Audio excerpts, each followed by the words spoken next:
Huff Hall. We have a top 15 Big Ten wrestling matchup between the Rutgers Stars. Comes in at 2-2 in the Big Ten. Illinois 1-2 in this. Against Anthony White as we take a look at the entire schedule for today. It's a top 27 matchup. Like you said, Aiden Smith and Spencer Moore. Aiden Smith on the season, 11-3, 7-3 in duels, 2-1 in the Big Ten. And for Spencer Moore, he is 9-6 overall, 5-6 in duels, but he is 2-0 in the Big Ten. Yeah, and he's starting to feel really comfortable at this 125-pound weight. Earlier in the season, he had a big weight cut, kind of, a little sluggish, but these last two matches against Michigan State and Michigan, he really opened up. And let's see if he gets back to that little underhook right there. That's what he likes. And Aiden Smith had a tough loss last night against Derek Navarro, and this is one Illinois is going to have in order to get this duel rolling in the right way for Coach Hunter. We'll stand him up. The thing about Aiden Smith is he likes to let it fly. So there's no position that he doesn't like to be in. He's very aggressive. Let's see if that plays into Spencer Moore here. Little duck there. Gets in on a right leg shot, does Aiden Smith. A nice belly whizzer counter here by Spencer Moore, trying to extend him a little bit. Got to get that underarm there. Pushing away. Smith staying compact, though. Yeah, Smith doing a nice job, but believe it or not, Moore's in really good shape here, Tony. They do stand back up. It'll be interesting to see if Aiden Smith gets right back to that duck under onto that single. That was very, very good for him. And Moore loves to keep wrestlers tied up. He likes to go underhook, to a reach around, to a drag. And there it is, that 2-on-1 by Spencer Moore. Right into a single, Tony. He takes him down right there. That'll be 3 points for Spencer Moore and 3 points for Illinois as the scoring gets started here today. Yeah, and as we were talking, he loves that underhook, loves that short little snatch single. That's what Spencer does, and he's really, really good on top. Our officials today, Peter Mankiewicz and Matt Zeitz. Yeah, Mankiewicz, our head official. Now the Big Ten crew here, busy night. Last night had 4 or 5 duels, and now they're back here on Saturday trying to beat the snow for Rutgers in New Jersey. Try to beat the snow here in Champaign as well. Not as much, though. New Jersey's expecting 21 inches of snow. For the faithful out there listening to us, we hear, we're only going to get 4 to 8. You guys are going to get 21, but we're going to try to keep it hot in here for the next 2 hours. Please stay safe, you Rutgers faithful, as there's the escape for Aiden Smith. Yeah, and then Moore right back on that 2-on-1 there. And a shot attempt goes by the wayside for Moore, and we're back at a neutral stance. Yeah, with 40 seconds to go, Moore in control, 3-1 here in this first period at this 125-pound matchup. Moore, the veteran, transferred in from North Carolina. Aiden Smith, the sophomore, a redshirt freshman, second year in college. Very successful wrestler out of Allentown, PA, from Notre Dame Green Pond High School, Tony. Some high schools have some great names. He had a big win over Diego Sotelo in that Michigan duel, 3-1, and that's who Moore wrestled in the match last against Sotelo. So they both have wins against Diego Sotelo of Michigan. And after period 1, Spencer Moore for Illinois up 3-1. You got to take down about halfway through the first period. Smith will choose down, trying to get another point here to start the second. And Spencer Moore here trying to add to his riding time, Tony. 28 seconds riding time, as I mentioned. Spencer Moore is very good on top. He likes to use the leg ride, clip that near ankle, gets very physical on top, looking for that turn.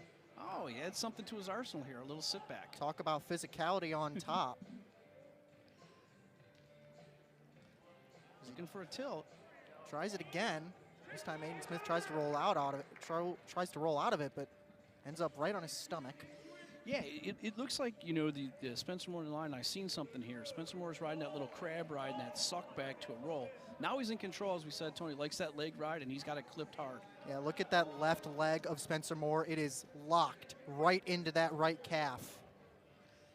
A little figure 4 ride here, and the key is, and Mankiewicz, the ref's looking at it too, is that Spencer Moore needs to keep being physical on top, needs to get out to the side a little bit, or they might call stalling on top here, just because he's not trying to. He's in good position, but he has to work for a turn here, Tony. Very favorable position now for Spencer Moore.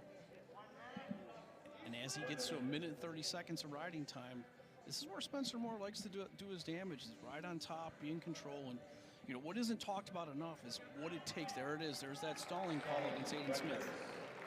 And what's not talked about enough, Tony, is what this does to the bottom wrestler as the match goes on. Oh, it's got to be very tiring for Aiden Smith, absolutely. And as the weights get heavier, the heavier weights you got to carry, the harder it is. These guys are 125-pounders, but there's a stalemate. Good call by head official Peter Mankiewicz. Some of the best of the business here with Peter Mankiewicz and Matt Zeitz. Familiar faces here on the broadcast. 30 seconds here left in the second period of today's first match between Rutgers and Illinois. The top 15 matchup here in the Big Ten. Illinois number 10, Rutgers number 15. Moore in control again and taken out. Nice job by Smith trying to get up here. Does he have enough time? A very good adjustment by Spencer Moore to keep Aiden Smith on the mat there. It'll be interesting as we move into the third period. I mean, it's going to be Moore's choice. He's definitely going to take down. But are they going to ask Aiden Smith to cut him and get the match on the feet, try to get that takedown to tie it up? As the Illini bench cheering on Spencer Moore. You see Spencer Moore immediately point to the mat. And I do think they're going to go neutral here. I mean, he's going to have to at some point. He's down, you know, and riding time is secured. Almost, I should say. As I said, they go back to their feet now. He needs a takedown to tie this up. So 4-1 more going to the third period, Tony. And that's a good decision, I think, for Aiden Smith. That gives him all the time in the world here in this third period to try to get this match-tying takedown. Yeah, and I mean, you look at it, too. He's going to probably need 2 scores, right? So if Moore goes down, he rides him. He's just taking away the time to get that takedown. If he takes him down here in the first minute, I mean, Moore's going to have to get a point, and maybe he's got to score twice. So I like the aggressiveness by the Rutgers coaching staff with Aiden Smith in this match. Let's see if Moore gets back to that underhook.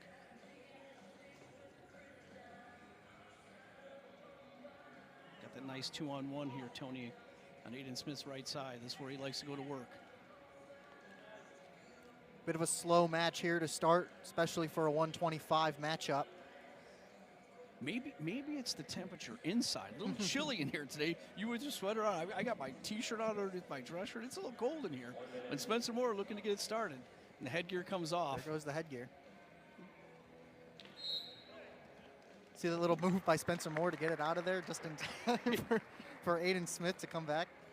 Yeah, and I'm surprised they didn't stop it right then and there, but Spencer Moore kicked it away, and they were on the edge. That could have proved to be a point score opportunity for Aiden Smith had he caught that little moment by Spencer Moore, but because you're right, the officials did not stop. No, they let him wrestle, figure on the edge of the mat, see if he get aggressive. A little warning there on Spencer Moore, so they've both been warned here for stalling. With 34 seconds to go, Moore leading 4-1 in this 125-pound match. There's that little short sit to a duck again, not successful. Here we go, 25 seconds left here in the match. Aiden Smith needs a takedown. He goes for a shot on that right leg. Is unsuccessful. Goes again. But Spencer Moore playing really good defense, and now Moore has that upper body of Aiden Smith, and he's just going to ride him out for these last 10 seconds. And Spencer did a great job there, and that's fundamental wrestling. Block with the hands first, then the head. He stopped all of his shot attempts. Great job by Spencer Moore, very tactical by the veteran. And tactical is definitely the right word there for that 125 match, Brian, as Spencer Moore takes it 4-1 for the decision, and Illinois now leads 3-0. And this is the big one, Tony. Lucas Bird, Dylan Shaver. Dylan Shaver for Rutgers, like you said, but it's Lucas Bird, the reigning national champion at 133, coming in for Illinois. Yeah, and Dylan Shaver and Bird, it's not here on their records, but they met in the National Wrestling Coaches Association All-Star Duel earlier this season, and Bird won 7-1. And Shaver and Bird, both grad students here, some age on the mat, Tony, and both very, very physical. I can see some high-flying points because Shaver is not going to back down by Bird's physicality. These are some strong 133-pounders, that is for sure, Brian. You know, Shaver 13-6, 19 matches, and ranked 27th. And I can tell you, he's off to a little bit of a slow start from a record standpoint, but he's much better than the 27th ranked wrestler at 133. Currently ranked 27th on Intermat, like you said. Shaver on the season, 12-6, 6-3 in duels, 1-2 in the Big Ten. So, like you said again, maybe just not the start he's been looking for. You know, and Bird's 12-0, but his last couple matches, he's been very frustrated wrestling wrestlers that just don't want to engage because they know who they're up against. Very frustrated against Gage Botero against Michigan, and then Brandon Morvari here against Minnesota. Only had just a regular decision, and Lucas came off the mat frustrated. So I know Lucas is excited to get to wrestle someone that's going to come after him as well. Yeah, I was going to say, he won't have that issue here with Dylan Shaver. Shaver likes to get after it. Two very physical wrestlers here at 133. Yeah, and Shaver, you know, a former NCAA All-American himself, a Big Ten champion back in 2024, three-time national qualifier. He knows how to get it done, so he's physical. Like I said, the 27th ranking, scratch that off, Tony. This, in my eyes, is a top 12 matchup. Let's see how it goes. It's just as hand-fighty as the 125 matchup was, but definitely more physical here through the first 130. Very, very similar styles here between Bird and Shaver. Like to go upper body, big kind of hand fighting. Not a ton of shots, but they will get after it. The 133-pound weight class in the country is probably, by far, from top to bottom, the top weight class in the country. There's talk about 184, but I'm telling you now with Jax Forrest, and you have the new from Virginia Tech, it's just that weight class is loaded. Ben DeVino, the Big Ten's loaded with it. So Lucas Bird's going to be battle-tested here the rest of the season. He's going to have a very, very difficult time defending his NCAA title, but we're hopeful.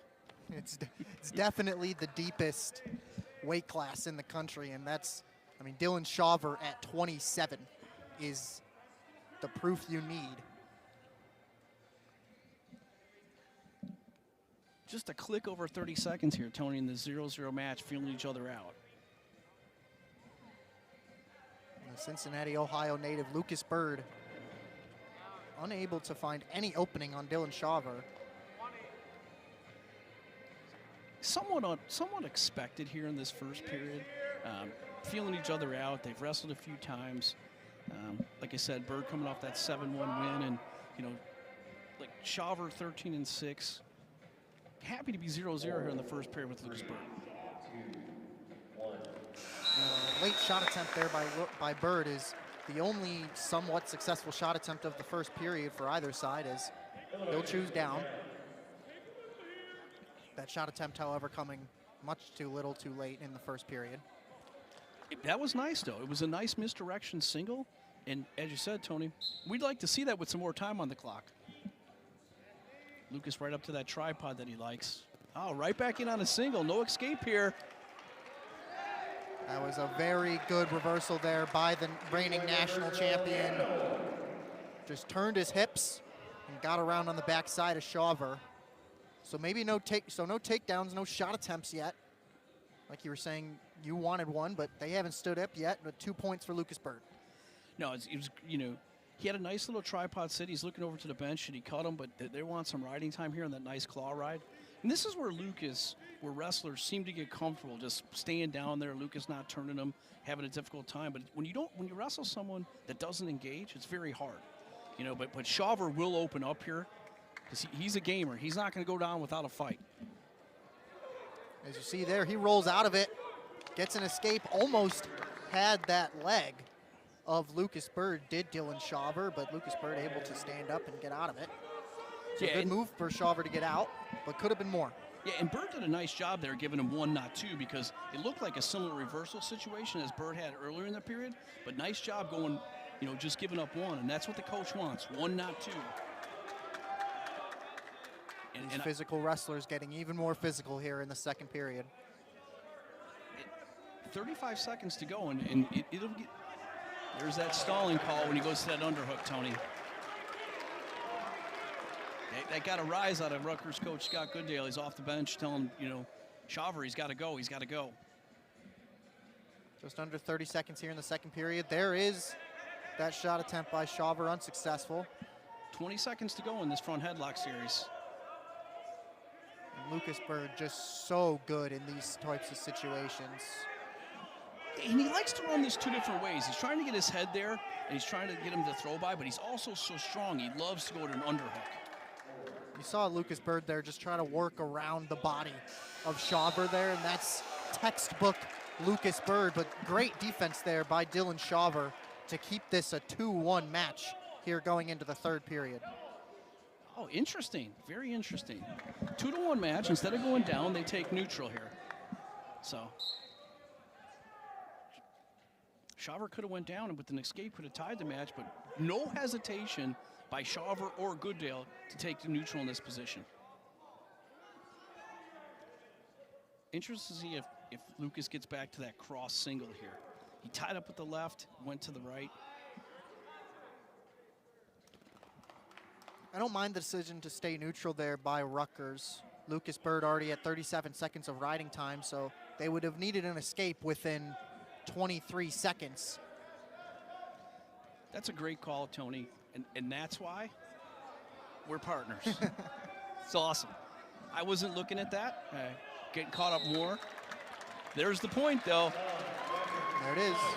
Lucas Bird gets a point off the second stall call for Dylan Shawver. And really, that call there really has no effect on Shawver needing a takedown or not. He still needs that takedown. And the takedown will decide the match. That's why the 3-point takedown is so crucial now. Of course, it used to be 2 points. And I thought I'd have a hard time getting used to saying 3, but I actually like it. I do too. I like that takedown is more points than a reversal, in my opinion. You know, the thing here with Lucas is he's in control of the match. He's winning 3-1, but you can't get caught on your heels here because Shawver will come after him. 40 seconds to go, 3-1 Bird. Haven't seen many shot attempts for Shawver. Like you said, getting on that back foot, that's good shot attempt for your opposition. But Shawver has been very much staying in that upper body of Lucas Bird, just trying to overpower him. And now they're in this hand lock. Lucas tends to get in these positions here. Half shot attempt there. 17 seconds to go, Tony. Walk us through this last 15. Shawver's going to have to go. You see him working fast, just walking towards Lucas Bird, but this is the reigning national champion. He will do his best to defend. There's a shot attempt. Unsuccessful for Shawver. Gets to his head, but Lucas Bird just throws him off. And a much more physical match for Lucas Bird, but the same outcome, a 3-1 decision victory for the reigning national champion. Yeah, and that's the second time this year he's won, so they kind of felt each other out. You know, 3-1 there. There's that reversal by Moore. Takedown. You see Moore. There's that first match of the day. And then here's Lucas Bird on the reversal. A second reversal attempt, and we'll be back for the third match of the day. A true freshman in Parkins, but he is that #1 option for 141 for Scarlet Knights and Scott Goodale. Illinois, like you said, Cole Brower in for the injured Danny Pacino, and that's been a storyline for Illinois, has been their injuries. They've been battered and bruised all season, Brian. They have, and Pacino suffered an ankle injury. We're going to get Webster back tonight, and then Luke Luffman still out with a knee injury. But Parkins, you know, he comes in as a very highly touted freshman, ranked 29th in the country by Flow Wrestling. You know, two-time state champion out of the state of Pennsylvania. He's in on a single quick, Tony. He's got that right leg of Cole Brower early. Brower quickly escapes, so no points there. He's a two-time champion from Nazareth High School. Was 50-1, a state title in 2025 at 139. Tall. Parkins, very tall. I was going to mention he is very tall. He's definitely got the height advantage on Cole Brower. Parkins 5-8 in the season, 0-4 in duels so far. But something has to give, right? Cole Brower, 4-9 on the year, and then Tier Parkins hasn't won a Big Ten duel. It'd be interesting. Yeah, both these wrestlers winless in duels so far. Parkins 0-4, Brower 0-5. Interesting here. I'm watching Parkins and head movement. Every time Cole Brower goes to tie up with him, nice little head movement here. Very active. Maybe some more fireworks in this one compared to 125, 133. Yeah, usually when you see these two wrestlers just kind of standing up and eyeing each other up, they're trying to find a way to shoot in, get some points. Usually when you see two wrestlers be more hand fighty, be more physical up in the upper body, like you see right now, then that means they're being a little bit more tactical, biding their time a little bit more. But this position right here, that's what I like to see for two very aggressive wrestlers. Yeah, Brower loves to tie up, loves to hit little duck unders, little short snatches. Where it looks like to me, Parkins likes to wrestle more in space. He's going to use that length, maybe get a blast double shot. And with that height, that's exactly how you should be playing it. Don't want to get too in close with somebody who's shorter than you. That could happen right there as Cole Brower tries to get in on the single leg. Is unsuccessful, however. And Brower, you know, a few years removed from high school, but a two-time state champ from Moline High School of his own. Everyone that steps on the mat, state finalists or state champs all across the board for both of these schools. Big Ten wrestling. Illinois off to a 6-0 lead here in this 141-pound match. Two decisions so far for Illinois. One for Lucas Bird. The other for Spencer Moore. 10 seconds to go in the first period in the 0-0 match. Yeah, very slow at first period here for the 141. All first periods have been pretty slow here through 3 matches. Interesting to see here if Parkins uses this length. Brower's had a problem getting out on bottom. Ragnarsson in that Michigan duel, it's a close match. It was 3-0, but Ragnarsson rode Brower for quite a few minutes. Let's see if Cole can get up and out here against lengthy Parkins. Okay, we're good. Set, cover. Yeah, Parkins deferred. Let Brower take the decision. He chose down. Nice sit, looking to push that head away. Improve, guys. As I said, Good adjustment there by Tahir Parkins. He was losing his grip and was able to get back to that right ankle of Cole Brower and chop him back down. And this is where, like I said, Brower's had some difficulty. So let's see if he can push that head away on this sit. You guys working. There you go. There we go. He breaks his hands that time. Nice job by Brower to score first. Parkins accumulated 25 seconds of riding time. Like we said, something's got to give in this duel. These two wrestlers, a combined 0-9 in duels this season. Cole's got to close the gap a little bit here. There's a little shot. Big shot there by Cole Brower. Can't get that right arm around the hips of Tahir Parkins, however. There's a shot attempt by Parkins. Just under a minute to go in the second period. Brower, the only one on the board, 1-0. Parkins looking on that re-attack and that short sit-out. That short duck. It's been more physical here in the second period. Cole needs to get a tiny bit more aggressive here. I don't like how he's standing back on his heels so much. 30. If you're on your heels so much, a guy takes a nice shot or blast double, it's hard to defend that. You hear Coach Hunter there, heavy hands. Being on those back feet of Cole Brower is exactly what Tahir Parkins wants. Because of that size, the space will definitely help Tahir Parkins. Seems like they're both comfortable going into this third period, 1-0. And Parkins will definitely go down. Exactly what we'll do. 1-0 here going into the third period of the third match. No, it's red. Your choice, bottom. Coach Hunter Bottom. telling Brower, heavy hands, get physical on tie-ups. We good? What has been a crutch for Cole Brower on bottom. Let's see how he rides Parkins here. Caution. And we'll restart it, a caution for Parkins. We're good? Cole trying to get Set. Cover. that first dual get win on there. here in Huff Hall for Illinois to extend the lead. While Parkins is looking to Improve. to reduce it. Neutral. There's a There's shot. a very big shot attempt by Takedown. Tahir Parkins. Yes, He's got we're the three-point takedown. They waved it off. They waved it off, however. I think that was a good decision. Cole Brower was still on his butt. He was not back, but here Parkins still has that grip. But now you hear the Illinois bench get loud because Cole Brower just made some very good defense. That's a great call by head official Peter Mankiewicz. Another 2 more deep shot attempts, 1 per wrestler. Nothing to show for it, and now Cole Brower doubled over. Looks like maybe got poked in the eye. Scott Goodale asking the officials if they want to come over and take a look at that takedown. And we'll get another look at that takedown right here. Very good position by Parkins. Gets both ankles. Very good shot attempt. It's very deep. And they call the takedown right here, but as you see, Cole Brower's still on his butt and able to get right back to his knees and right back to his feet. What had to happen there, and that's a difficult call. That's a touchy situation. What had to happen there is Parkins needed to lock his hands.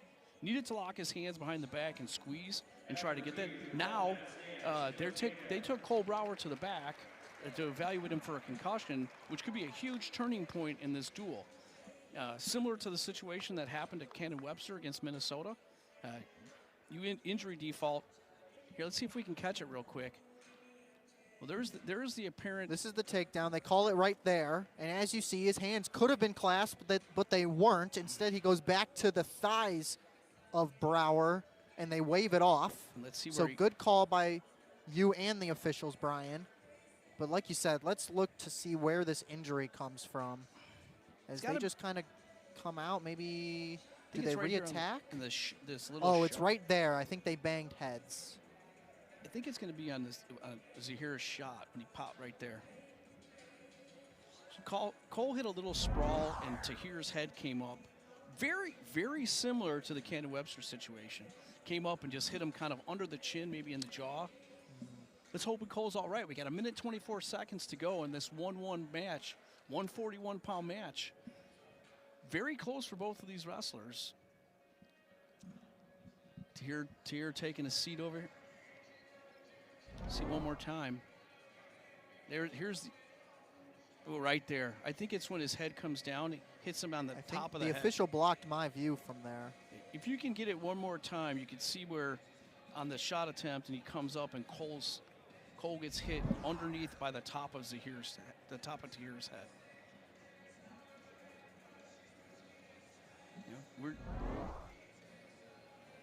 Great job by our replay right here when he comes up, right here, bam. Oh yeah, you see Brower just kind of falls right on top of the back of the head of Tahir Parkins as here he comes. Brower back out on the mat, no concussion. Looks at the clock. We're gonna get back on the mat here. 1:24 left in the match, tied at 1. It's going to be a takedown match here, Tony. Next points probably wins the match. Riding time not a factor. Both of them getting aggressive here. You can hear a pin drop here in Huff Hall. Big shot attempt there by Cole Brower. Parkins very comfortable in these re-attacks. I would have thought he'd be more aggressive using that length to initiate the shot rather than keep counterattacking. 50 seconds here left in the match. Tied at 1. There's a big shot attempt by Parkins. Good defense by Brower. Now a shot attempt by Brower. Good defense by Parkins. Back and forth here. Just over 30 seconds in this 1-1 match. You see Tahir Parkins getting down to that one knee. There's a deep shot attempt and a big rollout by Cole Brower. One of the best defensive plays I've seen from Illinois in my years covering them. That was a great rollout. No hesitation there by Cole, and what happened in that situation, had Parkins not released, Cole might have ended up on top of Parkins. So good job, not only in the counter, but also good job for Parkins, realizing he could be in trouble. Well, that play could have gone either way for points. Instead, it's nothing, and we go to sudden victory. First points win the match here as there's a deep shot attempt by Parkins. Can Brower get out of it? He's on the side. He tried to get out of it for a second. Nice screen. Not there yet. No call. Nothing. Rutgers calling for 3. This is the same position they were in earlier, and this time they'll call it a 3-point takedown because Tahir Parkins this time got his hands clasped around the back of Cole Brower. Sometimes a very difficult takedown to call, sometimes not.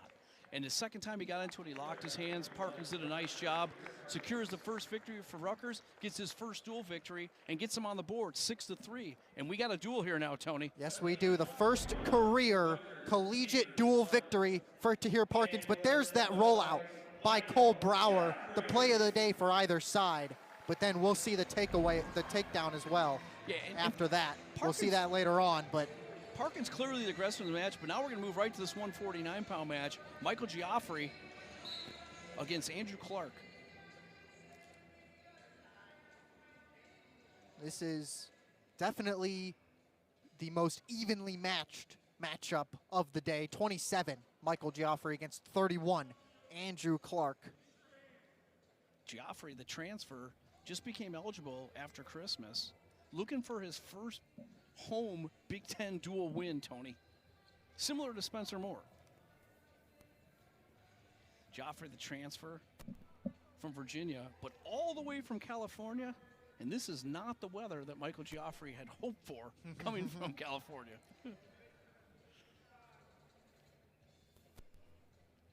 Andrew Clark on the season, 9-6 overall, 6-3 in duels, 2-1 in the Big Ten. And he's a grad student. He's a two-time national qualifier, Big Ten place winner. He knows how to get it done, so he's a veteran. They have a lot of veterans on this Rutgers team. Geoffrey, 11-5 overall, 1-2 in duels, all 3 of those Big Ten duels. You know, and when you get into Big Ten wrestling, experience is key. And Andrew Clark, 72-62, 134 matches. If my math is right, you know, that's a ton of matches here. You know, that experience, let's see if it plays in. Michael Geoffrey's been wrestling well. Finished second at the Midlands.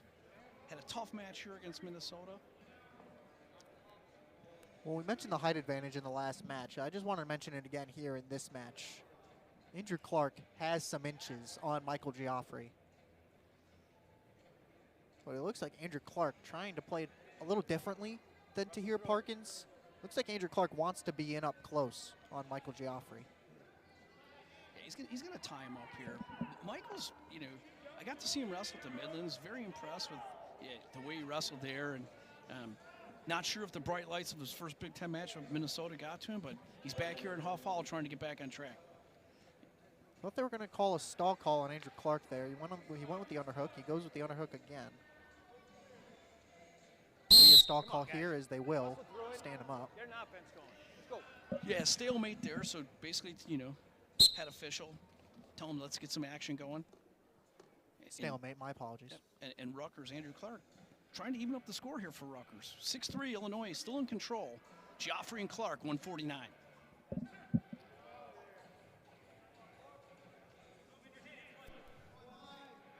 That was good defense there by Andrew Clark to basically run away from Michael Geoffrey. Yeah, and good recognition by you there, Tony, too, about how Clark's letting the time up, and he's looking to get that right underhook on Geoffrey's left side. And let's see if he uses it eventually, either to a throw-by, to a single, or to a snap-down. But Geoffrey doing a nice job staying in front of him.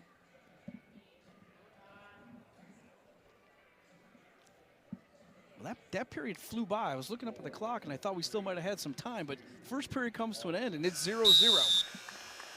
Illinois, It's been 0-0, if I'm not mistaken, the last 3 matches after one period. You know, Spencer Moore had that first takedown, but other than that, it's been kind of quiet. First periods in general today have been pretty quiet. Yeah. And let's see if Clark uses length here, right to a nice claw, deep claw ride. Oh, big roll. Right in that same position, however. Yeah. Clark in a nice little crab right here. Geoffrey trying to get away. Neutral. Good little spin move there by Michael Geoffrey to get the 1-point escape, and Illinois takes the lead here in the second period. Yeah, Illinois so far, nice little short sits on the bottom, and then they're looking to push that head back and create space. Something assistant coach Austin O'Connor was very, very good at the University of North Carolina. The 2-time national champ sitting over there with Coach Hunter and Coach Schultz. The Illinois native.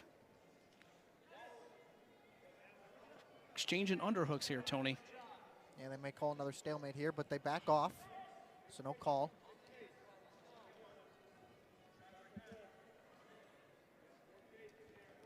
Nice little snap down there by Michael.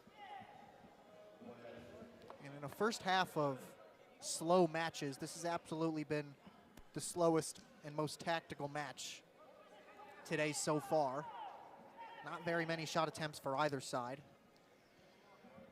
Like I said, oh, there's a nice little shot. There's that first one, I believe, of the second period. Andrew Clark in really good position here, though. Yep. Using that length. That I was just about to say, that height definitely playing a factor right now. You guys just kind of see him towering over Michael Geoffrey right now. Geoffrey leaning all the way forward as they'll call another stalemate with 25 seconds left in the period. Not Big shot attempt there by Michael Geoffrey, but defended nicely by Andrew Clark. Geoffrey almost got that ankle. And Geoffrey was able to get that stalling warning, which could be so crucial in this tight match. He's clearly been the aggressor here. But Clark has just kind of taken that aggression and gone with it. Andrew Clark just has not felt like he's been in any precarious situation yet so far. He's just kind of used his length to keep Michael Geoffrey at bay. He's looking for a counterattack, in my opinion, but, you know, very interesting here. You know, we heard it earlier, 1, not 2. Very important if Andrew Clark gets to his feet. No caution, Andrew Clark here. Oh, no caution, Michael Geoffrey there.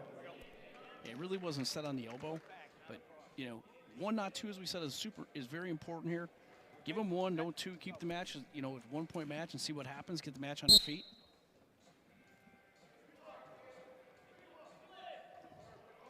This is another situation where that height, that length will absolutely play a factor. But Michael Geoffrey says, I don't care. Right back to the mat for you, Andrew Clark. Yeah, nice mat return there, but head official, he's telling Michael improve, improve. So if he didn't get that mat return, he was going to get hit with stalling. So he's forcing these guys to be aggressive.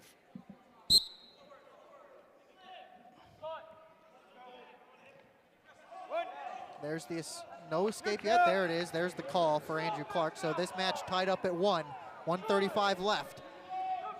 And here we go. There's a big shot attempt by Andrew Clark, the first one of the match, but defended nicely by Geoffrey.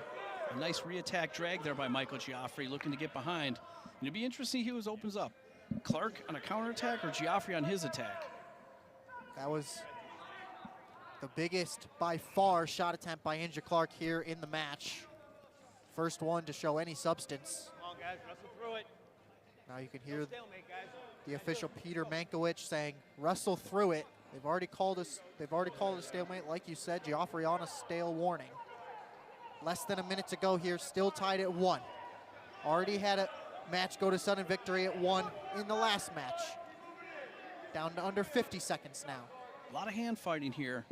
Not many shot attempts. Clark's sitting there waiting for that counterattack. Michael, it's got to close the gap. There's that re-attack that you were talking about for Andrew Clark, but once again, Michael Geoffrey playing very good defense like this Illinois team has done all day. Just under 30 seconds here, Tony. Try a little snap down now for Michael Geoffrey. Michael, nice job there by Andrew Clark to stay on the mat with that stall warning already. Coach Gooddale and Michael Labriola right on the side of the mat telling him to circle in. Great job there. 10 seconds left now. Will we see back-to-back sudden victories? Clark trying to keep Rutgers in this duel. A victory would be key to knot this match up at 6. It looks like we will go to our second straight sudden victory. Rutgers won the last one. It was Tahir Parkins. First point wins the match. And second time in a row. And very crucial. Andrew Clark already has a stall warning against him. Michael Geoffrey pushed the pace, but needs to be careful and not too over-aggressive. Don't want this match to end on a stall call. Clark comes in 31st in the country, Geoffrey 27th. This time, Geoffrey trying to stay level-headed with Andrew Clark and his height. He's doing a good job. Not much action here through the first 35 seconds of sudden victory. Lots of hand fighting. Come on, guys. Plenty of hand fighting bringing Coach Hunter off the bench here. Coach Goodale looking for that counterattack. It's Geoffrey and Clark on the mat. Goodale and Hunter off the mat wrestling against each other. 1 minute left here in this first sudden victory. Not even a shot attempt to show for it for either side. Lots of hand fighting. Now Geoffrey in a very precarious situation. Andrew Clark's size really taking a toll on Michael Geoffrey. He gets out of it though. He needs to circle back in here, Tony, else he's going to get hit for stalling. Warning green. There it is. There's the warning green. Off the edge. You can just kind of feel it coming. You can hear Peter Mankiewicz saying, get off the edge, get off the edge. And they'll call a stalemate. I like to think he heard me say the stall warning's coming, and that's what happened, but didn't happen that way, Tony.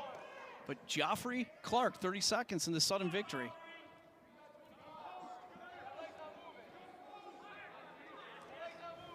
We'll go down to referee's position if no points are scored here in the next 17 seconds. And it's very critical here who has the choice, if that's what happens. 10 seconds to go. There's a shot attempt, defended nicely by Andrew Clark. Can he get around him? And he won't. Geoffrey will stand back up and will go down. Neither wrestler very aggressive on the feet. You know, at some point you got to pull the trigger here. Lands green choice. And they'll take down. Bottom. Who takes bottom? Very difficult decision here, right? You know, a lot of times maybe you want to defer in this situation. Both wrestlers have been cautioned. Would need another caution plus a second caution. Both have been warned for stalling in this 1-1 match.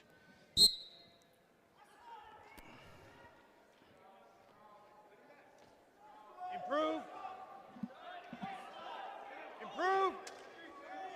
This is a very, very physical referee's position. Michael Geoffrey trying to get out. He does. And he gets out with 17 seconds of riding time, and that's the crucial number, Tony. That's the crucial number here. He will have to ride Andrew Clark for 18 seconds. Yep. 18 seconds for Illinois' third victory of the day. Clark has to get out in that first 17 seconds. If Clark gets out in 17 seconds, we'll go to another sudden victory. There's a caution. And they'll call a caution on Michael Geoffrey. And Illinois' bench is incensed. Mike Jeremy Hunter is all the way basically out on the mat. He needs to ride him for 17 seconds. Crucial time. He's got to get that lift. Now he's down to his back. Trying to get a reversal now is Andrew Clark. Still no escape. He got out. 6 seconds left now for Clark. 4, 3, 2, 1. And there it is. He gets it on the last second. We are going back to sudden victory unless there's some points scored here in the last 7 seconds. Coach Goodale's throwing the brick here. 3 in the brick. He's either going to call locked hands or riding time. Very crucial. We are looking at it. Depends on when they reward the escape. And I know exactly what they're looking at because I thought it would be an escape prior to, but they're seeing. I thought the escape would have been called right. It did get called right there. It's a matter of seconds. Here, my take on this is it's going to be hard to reverse it, but it was very, very critical of when it took place. And Scott Goodale, the Rutgers head coach, maybe he's looking for that home cooking clock advantage, but we were watching it the whole time. You were calling it, Tony. I'm watching the replay, and it's just a matter of when they awarded it. To me, it looked like that hand threw up with that number 1 right at the 1.5, 2 seconds left on the clock of the riding time. That's what it looked like to me. And the question is wasn't an escape earlier than that? Both wrestlers stood up. He had his arm around his back. And when did the escape? But both of these officials, some of the best, going over there conferring, and they're looking at it. And, you know, they're discussing it. And is it enough to reverse it or not? That's the key, right? It is a massive call here and see if he keeps the brick or not. That's another one, too.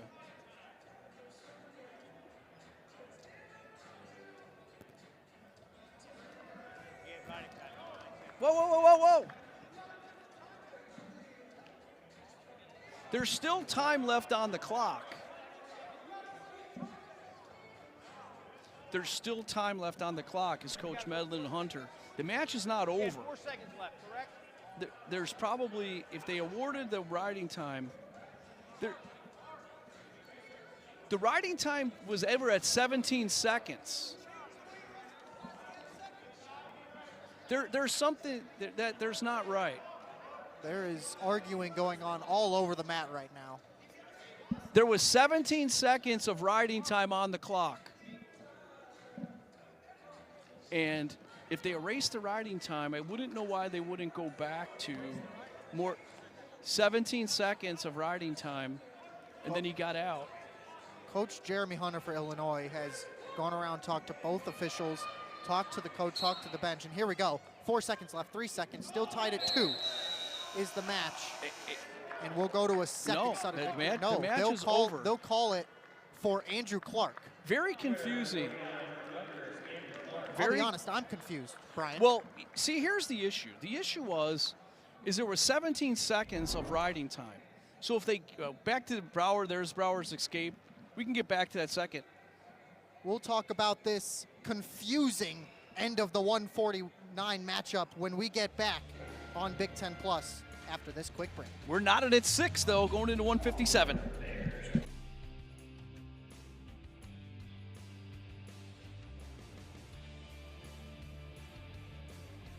Seven more seconds to go. And that's the question. Not if it was an escape or not, but how much time was left on the clock. So just for our fans back home, how does Andrew Clark get his 3rd point after the escape? So he got the 3rd point because he got out. He still had 1 second of riding time. So the fact that he had 1 second riding time, that's where he won the match. The question of Illinois was arguing is how much time should go back on there. But that match is said and done. We're all knotted at 6.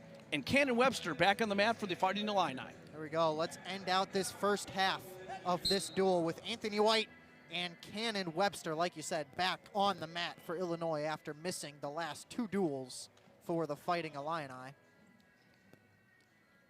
Yeah, Cannon suffered had an unfortunate injury here against Charlie Millard, but he's back 9th. Do you think Andrew Wright be physical? Let's see if Cannon Webster gets back to his offense.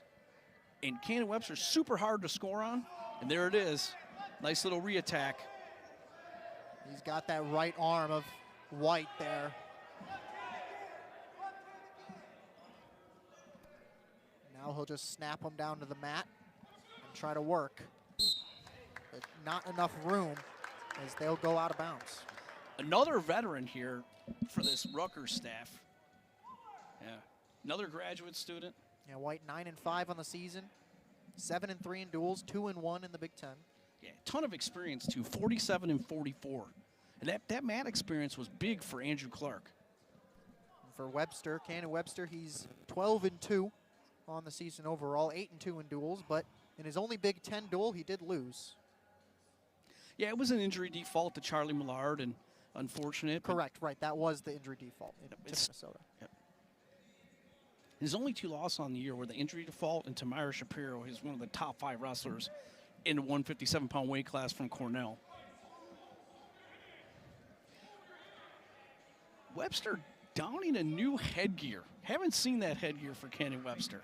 The Illini headgear.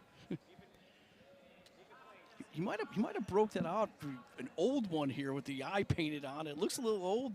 Maybe, maybe a Jordan Blanton or someone, an alumni, came through with the headgear. There's a nice step down. Now he's got that right ankle. Can he make something happen? Needs to reach for the far ankle. He does. He can't get to it, though. Now he tries to re-attack, goes for it again. Now he tries to stand him up and go for it. Now he got a grip on it. Brings him in, and there's the 3 points. And just in time as they go out of bounds. And nice length there by Cannon Webster. Very tall for a 157-pounder. Use that length, get that far ankle. And that's where Cannon does his best work on those counterattacks. Jeremy Hunter, 6'6" here, looking to get back on track here with Cannon Webster. And right off the bat, Cannon Webster lets him go, looking to re-attack here on his feet.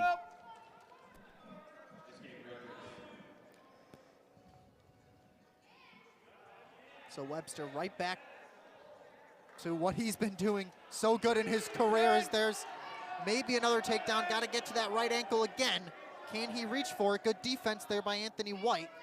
Keep that big size 12 shoe in the mat there. Nice call by Matt. Call out of bounds. Yeah. That was really good defense there by Anthony White. You saw him reach around and defend that right arm of Cannon Webster, who was trying to reach for his ankle. He said, no, get that hand out of there, and swiped it away. No points for Cannon Webster. Looking for that nice drag, and Cannon Webster, nice drag. But there it is. That is a great takedown to the mat. No points yet. Nice for job. Cannon Webster. Nice job by Anthony White, but Cannon's looking for more here, not just that takedown. His bench is calling for a cradle. But as you see, that right ankle of Cannon Webster was in the grip of Anthony White, or else that cradle was definitely in the cards for Webster. Just wasn't able to move that knee. Nice scramble defense there by White. Webster going right to his feet. He wants to attack. He's getting aggressive. Rutgers defer, and Illinois will choose to stand up. Like you said, Cannon Webster loves to be aggressive on his feet. One of those guys that just uses his size and snaps his opponents down from the neck to the mat. He's going to get another stalling call here. He's going to push him out. There it is. There's the point for Cannon Webster on the stall. He's so physical on the edge of the mat. So stall.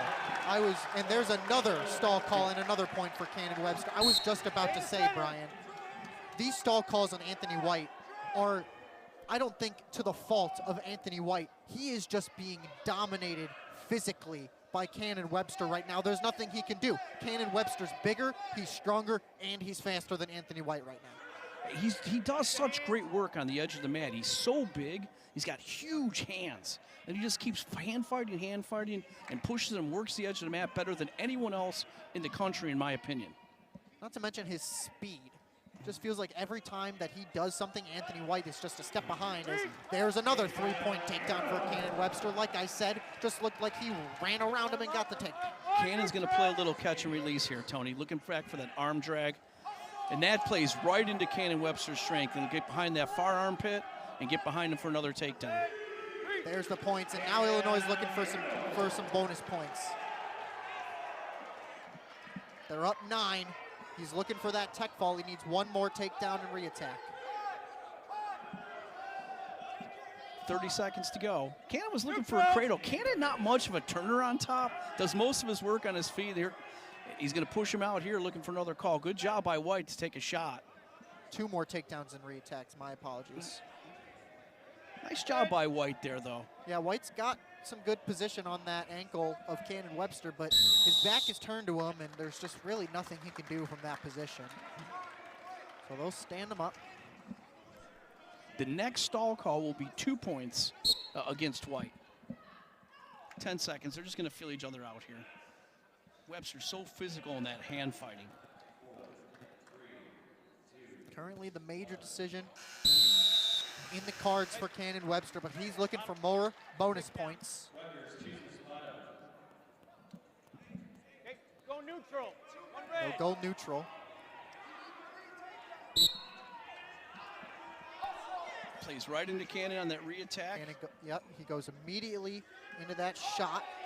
Good defense by White to just kind of run away from him, but there's the stall. And they get him, and now the Rutgers bench is upset. The entire coaching staff is on the mat, and now Illinois' bench is up. It is getting loud here and very argumentative here between these two benches. And this was a fiery duel last year at the Jersey Mike's Arena when Rutgers took it to Illinois, and Illinois doesn't seem to have forgotten that. They're right back at it, you know. Some emotions are being shown as the assistant coach for Rutgers is currently at the bench talking to the official Peter Mankiewicz, and Illinois' coaching staff and all of their wrestlers were telling him to let's go, get back in your chair. The next stall call will be a disqualification. And now, up 13-4, Cannon Webster is just 2 takedowns away from a tech fall. And Anthony White just trying to survive this. And I'll be honest, that last stall call was a little quick for me, but the Illini bench will take it. I agree with you. I believe it was good defense by White to kind of run out of that shot attempt, but he may have just ran one step too far.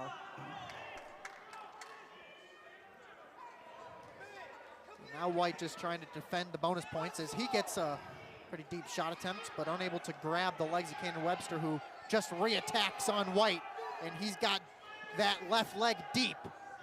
Can he get around? He's got to get that shoulder up and around the body of Anthony White. He's a limp arm out of this, Tony. He's in good position here, though. But time is not of the essence if you want that tech fall. White doing a very good job here to fend him off. And there's a stalemate.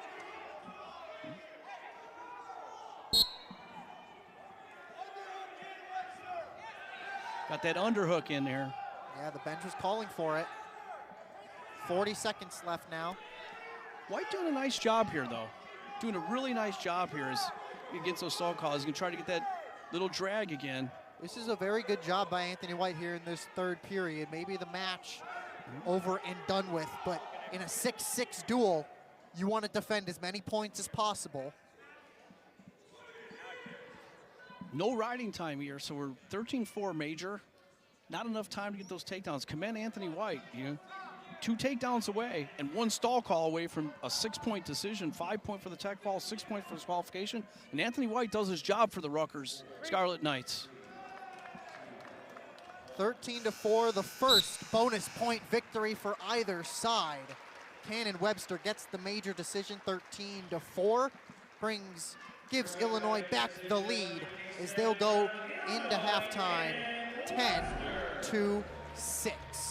As we'll be back on Big Ten Plus, a fiery match between Rutgers and Illinois. Tempers are flaring on both benches. We'll be back after this break.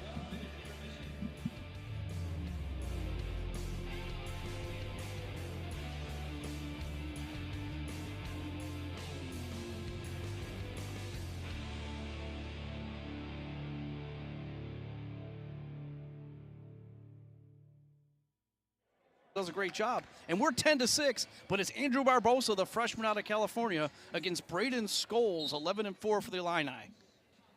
We'll get this second half started. Barbosa, highly touted freshman from California, comes in here with a tough match against Scholes. They both wrestled Justin Gates of Michigan.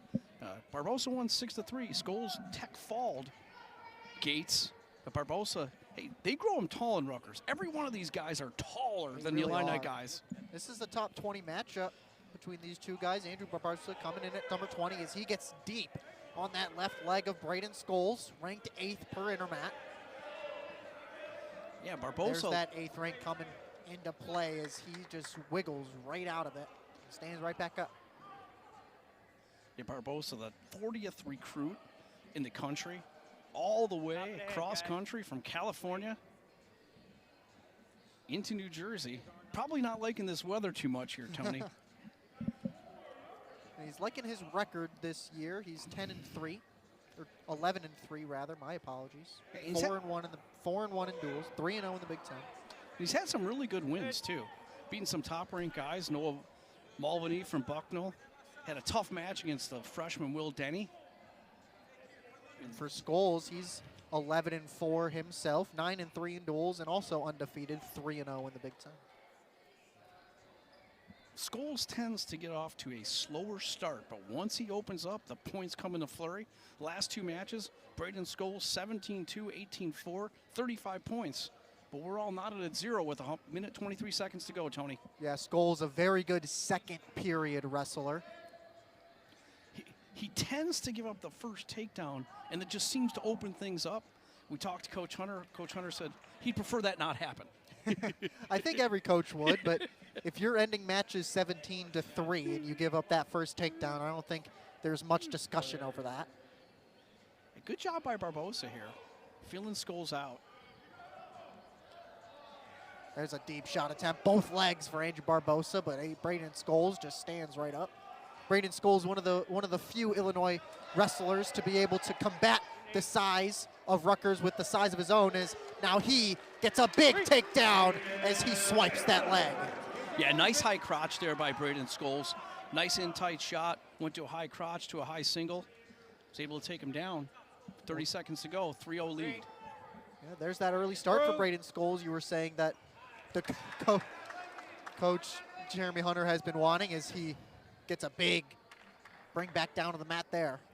Braden Scholes is so physical on top, borderline nasty, just so physical. Watch him go to work here on top. Deep chicken wing here. Likes coming. Just see him sitting right on that right thigh of Andrew Barbosa, just making Barbosa completely incapable of doing anything. Yeah, he likes to get on top, run that bar series or wing series with the leg clipped, and then he just starts pounding on the head. But how he chooses bottom.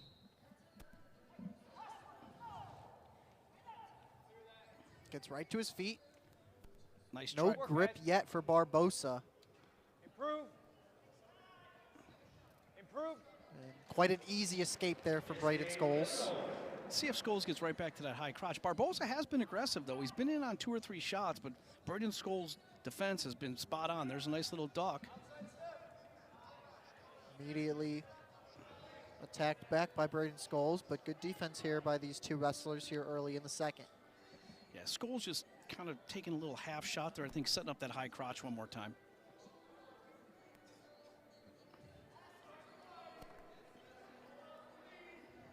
Snap attempt by Barbosa unsuccessful. Now a deep shot attempt by Braden Scholes, but Barbosa pulls that right leg back. Barbosa's going to have to engage here pretty quickly on some offense, so he's going to get hit for stalling. And Coach Scott Goodale, sure his crew, his coaching staff was working that refereeing crew at the halftime there, talking about all the stall calls they were getting hit against. Yeah, the last match was Anthony White, who had 3 stall calls against him. Rutgers feeling good, though. I mean, 10-6 through 5 matches. Basically won the matches they thought they were going to win. And now Scholes and Barbosa. Yes, we got no risk on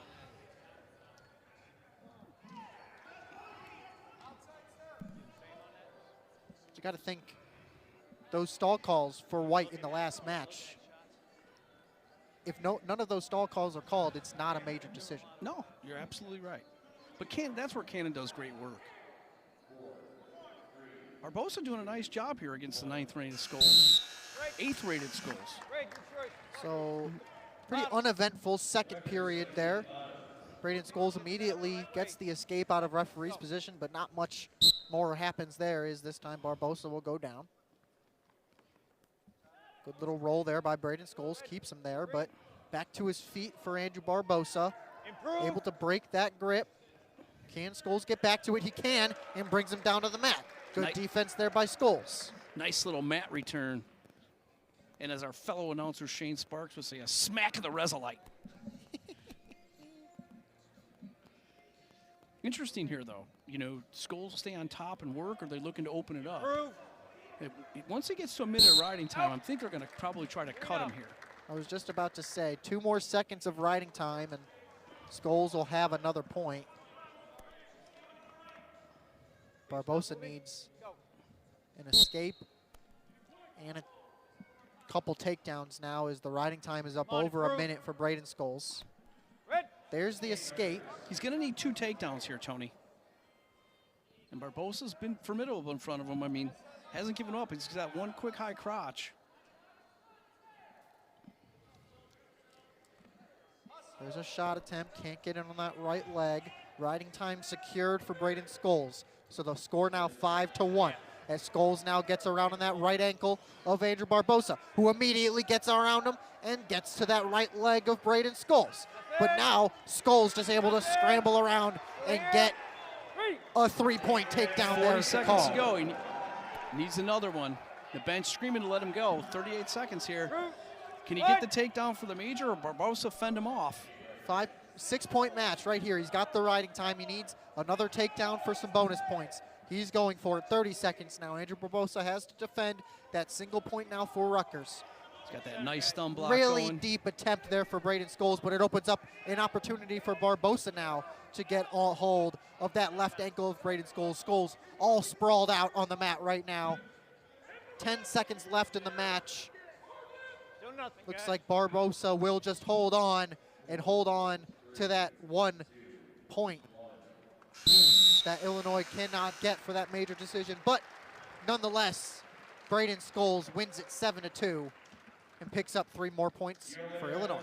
Yeah. 8-2 win with the riding time by Scholes. So Illinois increases his lead to 13-6. And now we're going to see a different wrestler here for Rutgers. It's going to be, I'm going to throw out there is Ryan Ford for Lenny Pinto. It will be Ryan Ford. It'll be Colin Kelly for Illinois. Colin Kelly, the redshirt freshman, doing a nice job this year, but coming in both these guys similar records, 11-3 and 12-4. And this is a very pivotal match here in this duel. Ryan Ford, the redshirt freshman out of famed Bergen Catholic, one of the powerhouses out there. And Colin Kelly from an equal powerhouse here in Illinois, Mount Carmel. Ryan Ford, like you saw in the graphic, 11-3 overall this season, 5-1 in duels. But that only loss did come in his only Big Ten duel. Yeah, well, he lost to Mitchell Messenbrink. Nice and a shot by Ford. Absolutely is a tough matchup for anyone. You know, his last 2 matchups, he wrestled Brian Burton. Last 3 matchups, 3 ranked wrestlers where he went 1-2. Well, he already had a quick takedown. Colin Kelly already back up, so it's already 3-1 here.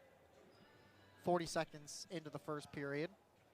Yeah, and Colin Kelly was on a roll early. He's 1-2 in his last 2 matches. Lost to Ethan Riddle and Bo Mantanona, who's ranked 12th in the country. He was 8-4. But this is a match that both of these guys in a pivotal duel that Rutgers and Illinois need a win here to control their destiny. Colin Kelly, like you saw overall, 12-4 in the season, 9-3 in duels so far, 1-2 in the Big Ten as both wrestlers get deep on each other's ankles. Definitely a more favorable position for Colin Kelly, but now it might be for Ryan Ford, but Colin Kelly able to just roll him back to the shoulder. And now if he gets that ankle out, he's in prime position. But Ryan Ford just holding on desperately to that left ankle of Colin Kelly. Looking for some neutral danger here, possibly. He needs to get inside the leg. Nice call by. There's the stalemate. Nice call by. Very good defense there by Ryan Ford. That was a very precarious situation there for Rutgers that could have very easily turned into a fall for Colin Kelly. But Ryan Ford able to hold on to that left ankle of Kelly. Very similar stature and styles here. There's a nice little high crotch shot. Very deep into that high thigh of Ryan Ford does go Colin Kelly. Nice job by Ford because Kelly was in deep, almost on that double. Needs to get out and go to his waist. Nice, no points yet. Nice little ankle whizzer by Ford. Oh, and a big takedown for Ryan Ford. That was big. And 2 back points. A nice counter there where he reached on a near ankle. And now he's got him on the back, looking for more back points is Ryan Ford. He's got 3. He got his 4 back points there. And what a first period for Ryan Ford. And the tides have turned here very quickly. 12-1.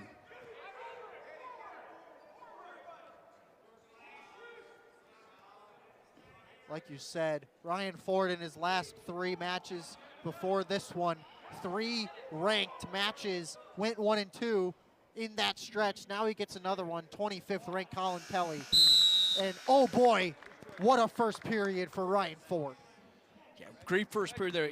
Colin Kelly was deep on a shot. He had an ankle whizzer in. He reaches for that far ankle on a counter and puts him right on his back. Seen that happen quite a few times lately in matches. Nice counter there by Ford because Kelly was in deep.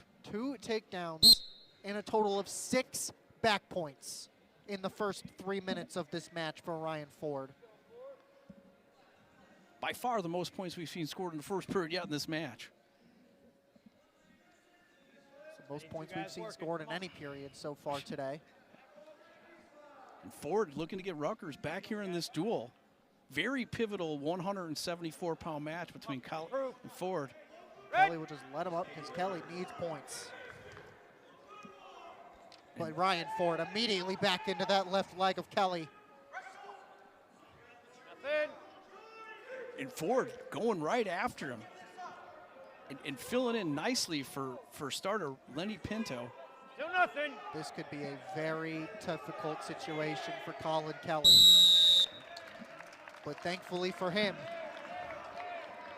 Mankiewicz calls a stalemate and stands these two wrestlers up, but still work to do. Lots of work to do for Colin Kelly if he wants to even make this a decision victory for Ryan Ford. Ryan Ford filling in nicely here for Pinto. 165 pounder, wrestling 174, right back in on a shot. Ryan Ford has been deep on every single shot attempt he's taken on Colin Kelly today. This one, a bit of a more difficult position for Ryan Ford as they'll stand him back up once again. But it seems like every shot attempt for Ryan Ford is getting deep on that left thigh of Colin Kelly. Yeah, he bumps up, wrestling Kelly here in this pivotal Rutgers match, in control. Looking to close the gap here on the Illini, who lead 13-6. Oh, a nice little throw-by attempt there by Ford. Yeah, that was some great defense. That was a shot attempt by Colin Kelly. Like you said, just a throw-by attack, re-attack by Ryan Ford proves unsuccessful, however, as these two wrestlers will stand back up. 10 seconds left here in the second. 13-1 here through 2 periods. Be interesting to see what they do with Kelly here. Probably have to go down here just to prevent a tech fall, get that 1 point. They're going to take up, maybe try to ride him for another. Well, no, Kelly chose down here. So if Kelly goes down and gets an escape. My apologies. Kelly did have the decision. My apologies. So if he gets up, then Ford will need more than 1 takedown to secure a tech fall.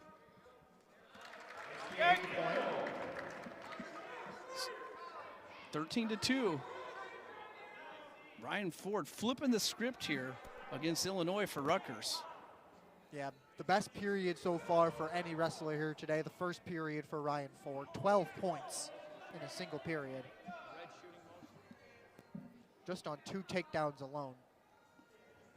Can Colin Kelly close the gap here to prevent the major decision? He has some work to do on his own, and Ryan Ford looking to secure a tech fall.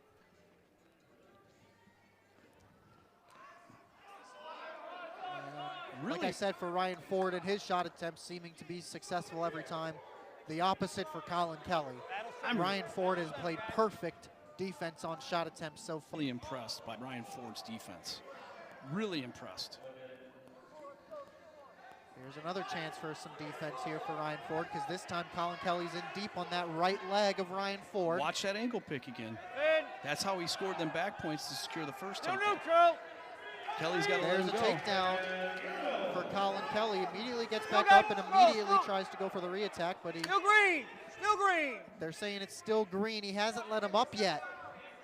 So now Ryan Ford will just grab that ankle, and even though he won't get the escape point, he's not letting Colin Kelly get up for another takedown. Because they need that another takedown to get rid of the major decision here. And there's the reversal for Ryan Ford. So maybe the best defense so far of the match, and he's played impeccable defense so far before that. That's why it's so important when you're going to let someone go that you clear them. You got to push away. Ryan Ford just turned into him. Does a great job here in a 15-5 victory. He won't get the tech fall, but he does get a 10-point major decision victory.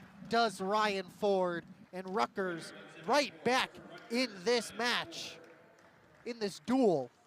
13-10, Illinois leads after 6. And there's Scholes against Barbosa with that nice takedown, and he prevented a major, and then awesome ankle pick return. Well, we have a very close match here between Rutgers and Illinois. We'll be right back for 8 and 9 after this break. 3 decisions and, Illinois 3 decisions and a major decision victory. Rutgers 2 decision victories and a major decision victory. Yeah, and Cartagena Welsh is having a great season at 16-4, doing a great job for Rutgers. Really jumped the levels here. Number 14th in the country. Moore coming off a huge win against Manitoba in Michigan, a big upset against a top 10 wrestler. And another one of these matchups where the Rutgers guys seems a foot taller than the Illini guy.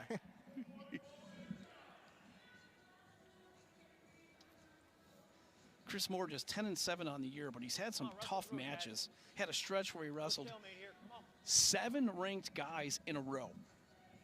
Yeah, that's quite a stretch. 6-6 in duels for Chris Moore. Is 2-1 in the Big Ten.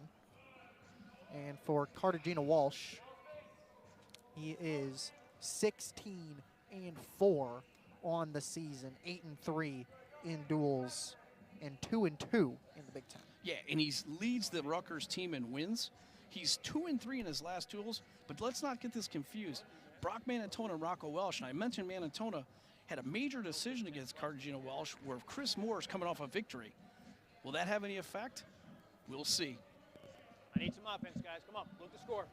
You can hear the ref saying, we need some offense. Come on, let's go. Yeah, Chris loves to work in tie-ups and loves to hit a nice little super duck, has a little duck to a high crotch. Cartagena Welsh, the lengthy wrestler here, little poke in the eye, stopping the action. Good, come here, come here. There was a question if Walsh was going to wrestle this duel. Had a match against Rutgers where he was dominated and won, but maybe battling a back injury, not fully disclosed. We'll see if it has any effect in this match, Tony.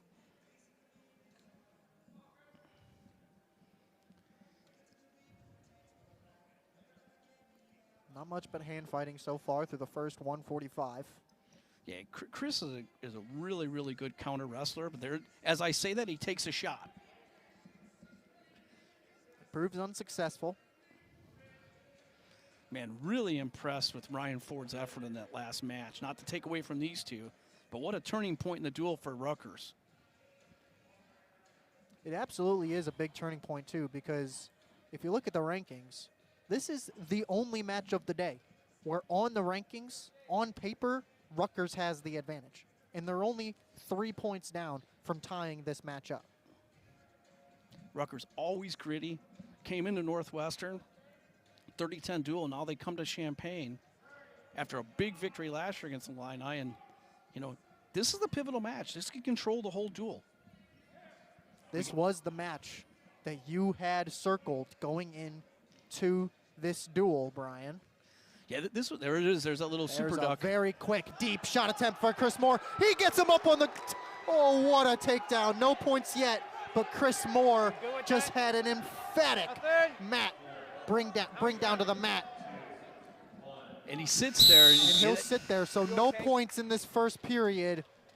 But what a play there by Chris Moore. It won't be 3 for him, but it is absolutely an advantage Chris Moore. And we mentioned that back injury by Cartagena Welsh. She gets up liberally.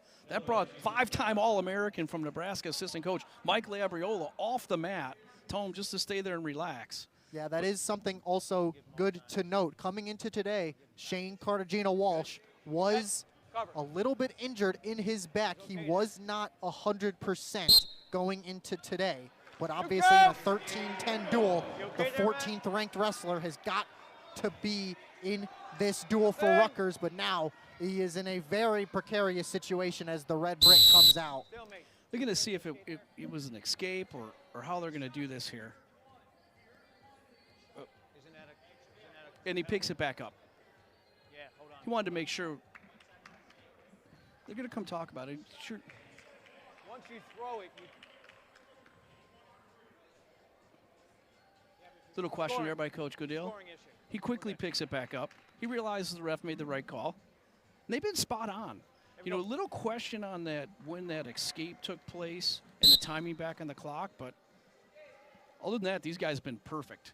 And even in that situation, it was the right call. We just couldn't figure out the time. It was a confusing call, but it was absolutely made correctly by Peter Mankiewicz and Matt Zeitz. Yep. Let's see if Chris gets right back on that duck to a high crotch to a double. Push the pace here. It's 1-0.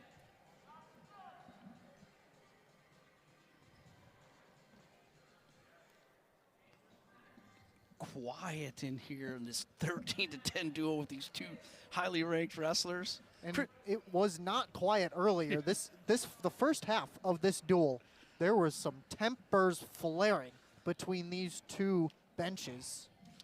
Well, Ryan Ford quiet down the Illini crowd pretty Absolutely. quick. Pretty quick with 2 takedowns and 6 back points in that first period. Wrestle through it. The first period. There, get out of it. Let's go. Before that, and even since then, in this match as well, not much action at all in any first period other than that first period. You know, commend Cartagena Welsh here. You could tell on that double Chris Gadden double slammed into the mat. You could see he was a little limber, man. To go out here and give an effort for his team in this tough duel, Big Ten ranked duel, Rutgers against Illini. 30 seconds left here in the second period. Chris Moore up only 1-0 on Shane Cartagena Walsh.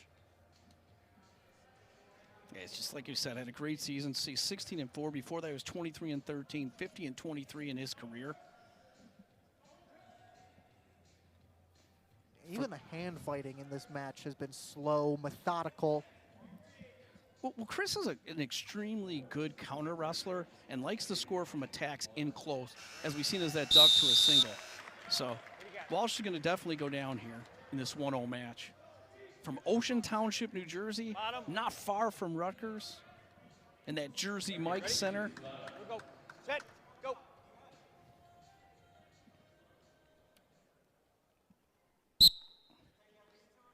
See if Chris Moore can ride him at all here. Come on, guys. Improve. Little forward pressure looking for. Guys. Come on. Improve. Improve. Get here. Nice job by Chris with that forward pressure. Good little mat return there by Chris Moore, trying to go for another one. Here's a bigger one. And this is extremely interesting to me here with a slightly injured back. How does it fare? But nice job. Oh, Still in. Got to be Still careful green. here, stepping over. Still green. Here, right here. Nothing. It looked like they were both out of bounds there. They were. And Matt that green Zeitz brick will go. That green brick comes out. Nothing. Matt Zeitz sees it. No escape. There will be some blood time, I think, as Chris Moore's nose is bleeding. And that's the right call there. They were both out of bounds. Okay. Matt Zeitz comes in, overrules Peter Mankiewicz. Great job there by this Big Ten crew. Doesn't get any better than these guys. Yeah, that was very close to being a reversal for Shane Cartagena Walsh. Just happened a little bit too late, as it was right on the edge of that circle. Yeah, and this is the key here. You can See it right there. Yeah. So See those feet hit right before that on outside the circle, so they called it right there. and there's Matt Zeitz right in there. But this is here where Chris can really, you know, Walsh has to get out here, Tony, in the next 18 seconds. And this is putting a ton of pressure on Walsh's back here.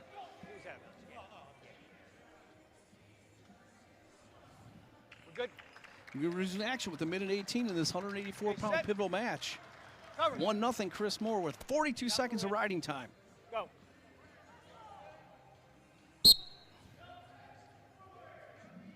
We've already had 2 sudden victories here today. They were back-to-back at 41 and before at 133.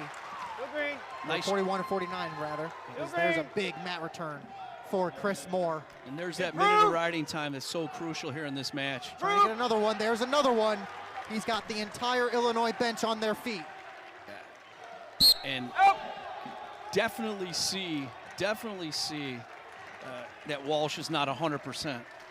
And Lucas Bird is all the way out to the mat, pointing at the mat, saying Chris Moore was not out of bounds there. He said he still had a toe.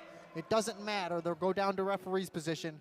But the national champion getting up and getting loud, leading the pack on that Illinois bench, who are all up on their feet now. You got to be careful here in this wizard position, though, with the leverage that Cartagena Walsh has. 2 guys working. Great job here by Chris Moore. He's 1 minute and 30 seconds. And he's locked up that riding time. It is 2-0 now, as they'll give a stall warning. Not 100% in on that call. Walsh kind of initiated the fact that, hey, he's not doing nothing. However, you have to make the effort on bottom to get out as well. That was a really, really quick stall call on Chris Moore. But some more blood time here for Moore as his nose continues to bleed, but well, here, you know, we're looking at this duel. If Chris can hold on here in this match, you know, now that you're 16-10 with 2 matches to go, and you got Remy Cotton and Dylan Connell and Ryan Boersma and Hunter Kaka, which advantage Rutgers in those last 2 matches. Absolutely. This would be a very big upset victory for Chris Moore. But this time, Cartagena Walsh gets right to his feet, but Chris Moore able to get back around to his backside. But there's the escape for Cartagena Walsh. He still needs more points, though, because that riding time is secured for Chris Moore. He's technically up 2-1. And Chris Cartagena Walsh needs a takedown in 17 seconds. And Chris Moore cannot back up. It's not deep enough for Cartagena Walsh. He's got 6 seconds left now. He's got to go now. And Illinois' bench erupts in applause as Chris Moore gets the upset victory. Now some tempers flaring between these 2 wrestlers, but they'll shake hands.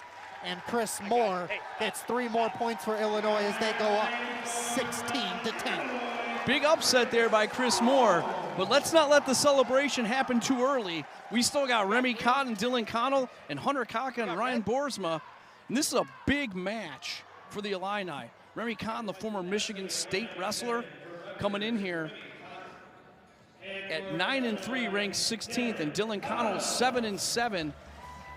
Much better than his record. Lost 2 overtime matches the last time, but this is the match here. Illinois wins, they secure the duel.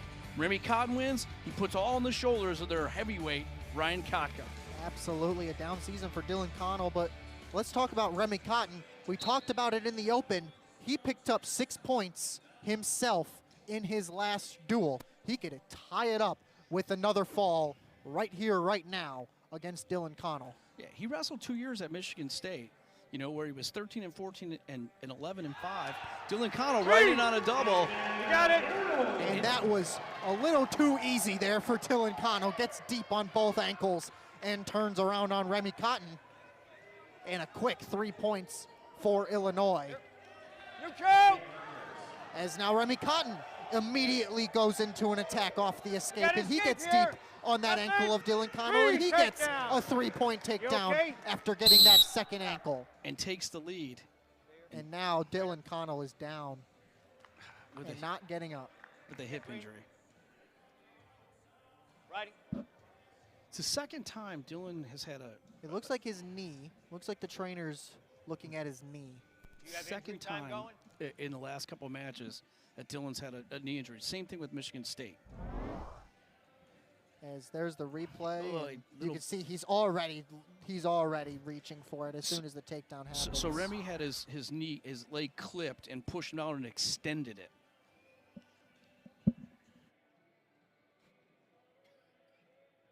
Nice job though by Remy Cotton. Gave up that first takedown, gets the escape, and immediately right on that attack. And you can see right here, he's got it tight. He's got it extends it. He keeps it tight, and then he pulls that back. Look, right there. He is back up. So Cotton gets his choice because of the injury time. So he's going to choose to go back down and try to get another point. We good? Well, lightning fast start for these two 197-pounders. We're not 9 matches in. We finally have a quick first period. You know, interesting here with this coming to play with Dylan taking that injury time and then Cotton. Oh, and a big mat return there for Dylan Connell. Sorry, Matt. Illinois has had a few of those big mat returns in the last few matches. Yeah, and Remy Cotton been on a roll. It'd be two work, ranked guys. wrestlers, Hayden Walters, you know, who Dylan lost to in overtime, and Ben Vidalia from Purdue. Back-to-back wins, 4-1 and 11-3. So common opponent here, and Cotton up 5-3 because of that injury time and took bottom. Absolutely the most competitive first period of the day so far, and we're only 1 minute and 25 seconds into it. Let's see if there's any more action to go here in the second half of this first period. Yeah, Already 5-3 in favor of Remy Cotton. Back-to-back takedowns in the first minute. There's a nice shot by Cotton. It's not deep enough as he's just got that back of Come on, Dylan work through Connell. it. Connell a good position, able to keep his back flat, legs back, Come on. and they'll stand him up on a stalemate. 1 minute and 10 seconds to go in this first period. 5-3 Cotton.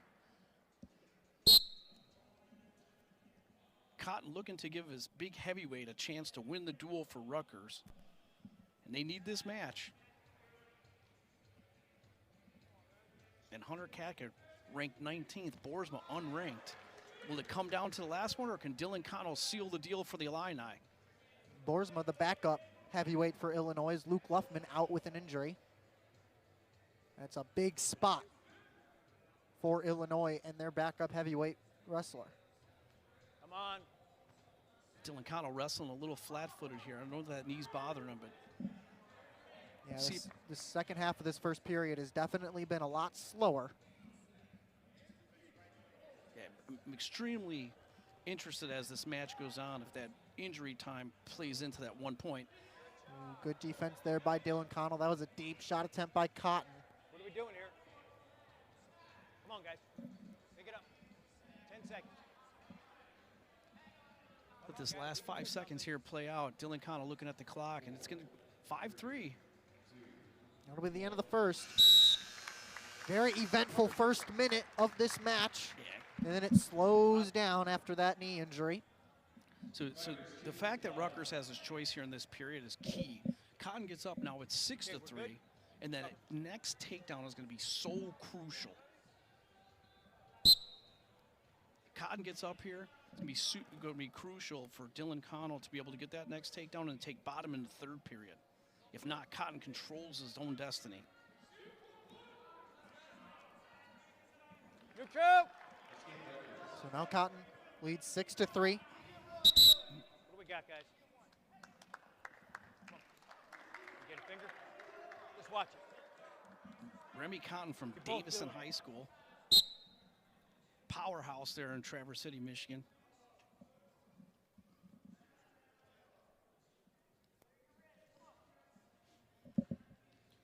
Rutgers needs a victory in this match, or else they will lose the duel. Come on, guys. We keep getting here. Dylan Connell Come on.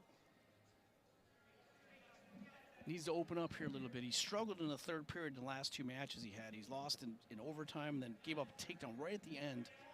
But 10 seconds left against Hayden Walters. Walters, who was defeated by Remy Cotton 4-2.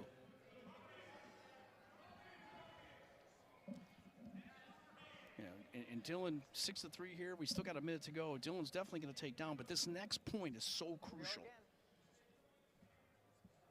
Yeah, much more tactful second period between these two wrestlers. Much less aggressive. Just as I say that, a big shot attempt by Dylan Connell. Needs to get right back on there. He was very successful in the first period. That little head push, head slide to the right and in on a double. Dylan needs to get back on that. As the longer this match goes, advantage Remy Cotton. That's awesome. I'm with you on it.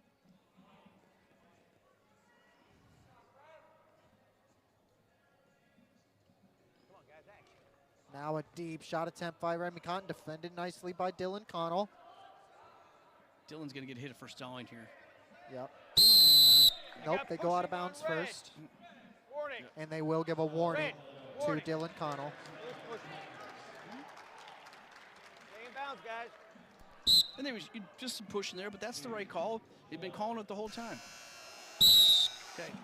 Referee. Dylan's going to have to go down. He's going to have to get Illinois, up pretty your quickly choice. here, and then he's Bottom. going to have to get a takedown. Remy Cotton's biggest thing here, ride him as long as you can, limit the amount of time you have for Dylan to score that takedown. Cover.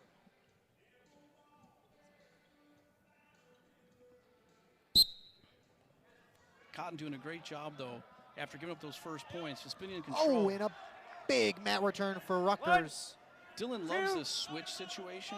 Very difficult, though. Yeah, if you don't hit it right off the whistle, it's Come on, difficult guys. to continue to get that switch. What, are we working? Illinois has had some big mat returns today. That's the first really big one for Rutgers. Out. And you remember in the first period, Dylan Connell already kind of tweaked that knee. So I really do wonder what that mat return does. to his physical strength in that lower half. But he does stand right up. Cotton going for another mat return. This time Connell keeps his balance and brings it out of bounds again. He needs to move right off the whistle here. Time is running down in Cotton's favor, as we talked about. Everything we can do to stay here. You good? Let's go. Great advice there by Peter Mankiewicz. Go. Whatever you guys can do to stay on, let's wrestle. I'm going to say that's me. Okay. I move my hand. Okay? Get on the right way. Okay? Get on the right way. I got it. I got it. He's telling Remy Cotton, get on the right way. Didn't like Remy Cotton on the other side. Dylan's got to move here, right? Come on, let's He's work. got to make 1, it. 2, Going 3, for that reversal. 4, 5. As right back to the mat.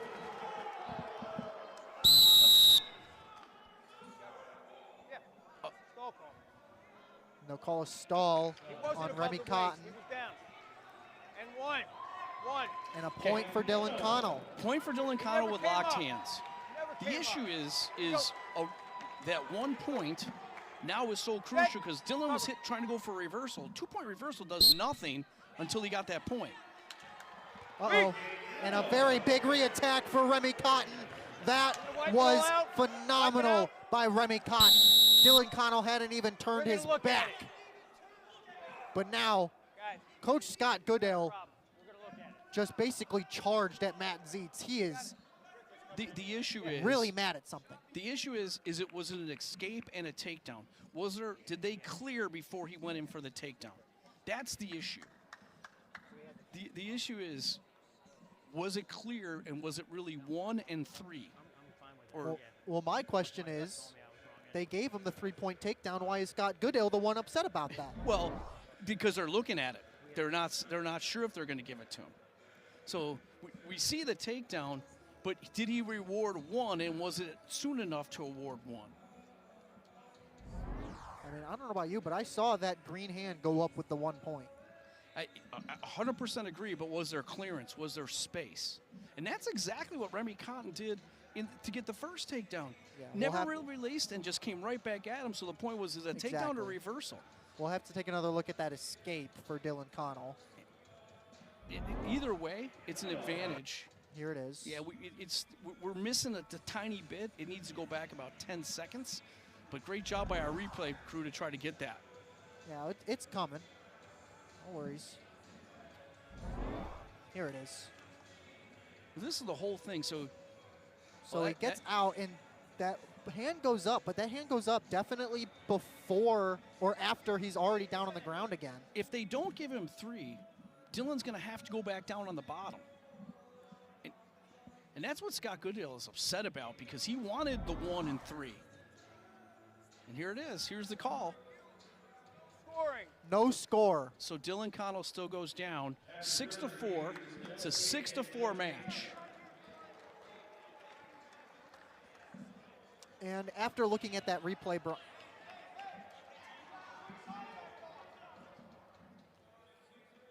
they're making sure the score is correct. It is 6-4. And an immediate escape for Dylan Connell. 1 minute left here in this 9th match. So you're asking yourself, why is Remy Cotton letting Dylan Connell go? He's letting him go here because Connell's looking for a reversal, and now he just lets him go. The old 1 versus 2, which we heard a few times today. So 45 seconds here to go.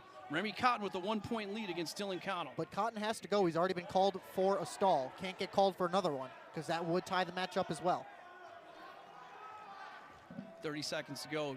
Dylan needs a sense of urgency here.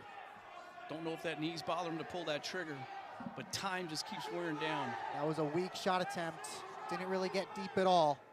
20 seconds left now. That's deeper, but defended nicely again by Remy Cotton. Now Remy Cotton goes in and gets both legs of Dylan Cotton. This could be it. 10 seconds left now. Cotton has to get around. He's got that lock. Connell has to go around rather, but Cotton has that left leg Sometimes locked, like you said.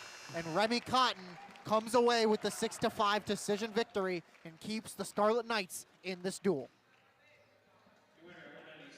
Sometimes the best offense is a good defense, and he got right in on that shot. Nice job by Chris Moore with this nice slam. Couldn't get any points on that, but definitely turned the tides. So a lot of action here in matches 8 and 9 here at Huff Hall, and we got a duel. It's 16-13 going into the heavyweight. In Tech Falls, and it came down to this at the national duels. I believe it's back points before majors. Pretty sure, and that Ryan Ford, those 6 back points, could be the difference if it ends up 16-16. But even if it is majors before back points, it won't matter because no falls for either side, no tech falls for either side, and 1 major decision per side. So if Hunter Katka can get a decision victory, any victory over Ryan Boersma, it will be a team win for Rutgers. I firmly believe that. We'll see what happens. And Hunter Katka, 19th in the country, 13-6 against Boersma, filling in for Luke Luffman, 2-9. And if Boersma can win, it will be one of, if not the biggest upset victory for Illinois this season. Guys, through it. Hunter Katka having a great year. 19th per intermat. Come on, guys, we got to wrestle. Boersma's, even though Boersma's 2-9, he's just big. He's really big. So, you know, but Hunter Katka battle-tested, had some really, really good matches, beat some top-ranked guys, Trevor Tinkton, Dever Dawson, lost to Cole Mirasola, you know, just beat Hayden Filipich from Purdue, won the other night against Northwestern. But Boersma, he is a full-size heavyweight, and he's about 6'5". One of the matches where Illinois is taller than the Rutgers guy. Yeah, there's only been a couple of those. Not that that matters, but just surprised about how lengthy the Rutgers crew is. And it comes down to this match, and the Rutgers planned it out, and this is the one that they fought. If they can get to this match, they had a chance to win this duel. And if Hunter Katka can come up with a decision victory, this match will be won because of Ryan Ford and his 6 first period back points, Brian. Yeah, I'm a firm believer that that's what it'll come down to, unless something else. It could come down to the number 1 criteria, first of all, is misconduct points. And that hasn't happened, but if this match is fiery, both of these benches have been off the side. The benches have been fiery, especially in the first half of this duel. Really impressed here, that 0-0 match with Ryan Boersma, doing a great job against the highly ranked Katka. And Katka is another veteran on this Rutgers team, and another transfer guy from the University of Virginia Tech.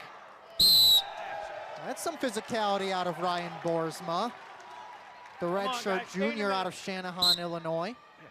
2-9, as you saw in the graphic on the season. 0-3 in duels. All 3 of those duels are Big Ten duels. Katka, the 3-time NCAA qualifier for Virginia Tech, had 66 wins at Virginia Tech. 78-36 on his career, but right now it's 0-0. 13-6 this season. You guys got yourself there. Get yourself 6-5 in duels, 2-2 in the Big Ten for Hunter Katka. Jeremy Hunter off the bench. Scott Goodale over there, Mikey Labriola. This Rutgers team looking to go 2-0 as they head home to a snowy New Jersey, who's expecting 20-some inches of snow. Illinois, your choice. Illinois' choice, they'll defer, Katka will go down. and Rutgers will choose down. So a slow first period, but that definitely favors Ryan Boersma. There is definitely a world where Hunter Katka comes out and gets some early points on the unranked Ryan Boersma. There's a caution on Hunter Katka. Little nice tripod by Katka. Boersma needs to get forward pressure, needs to do something here. Just lets him up.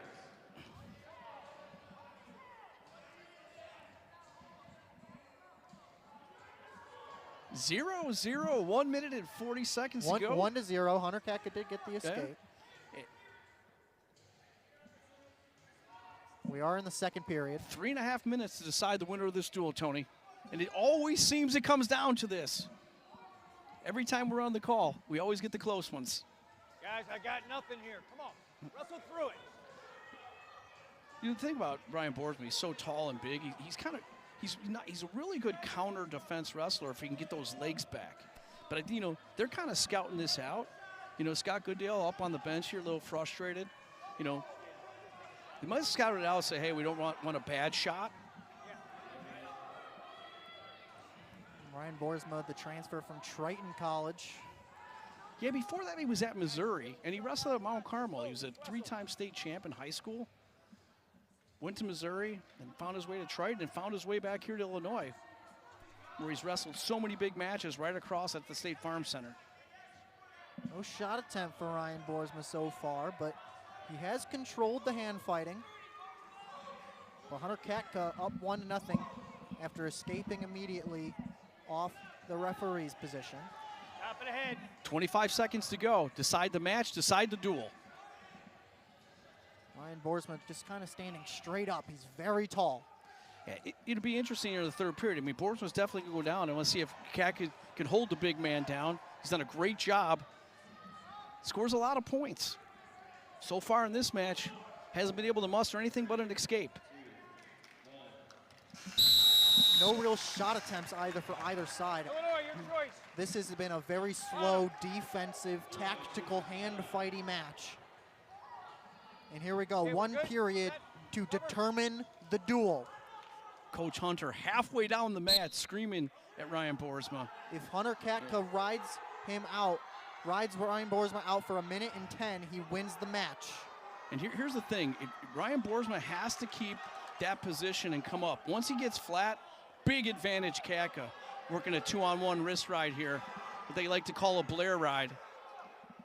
Boersma has to stand up. He can't get flattened out here in this position.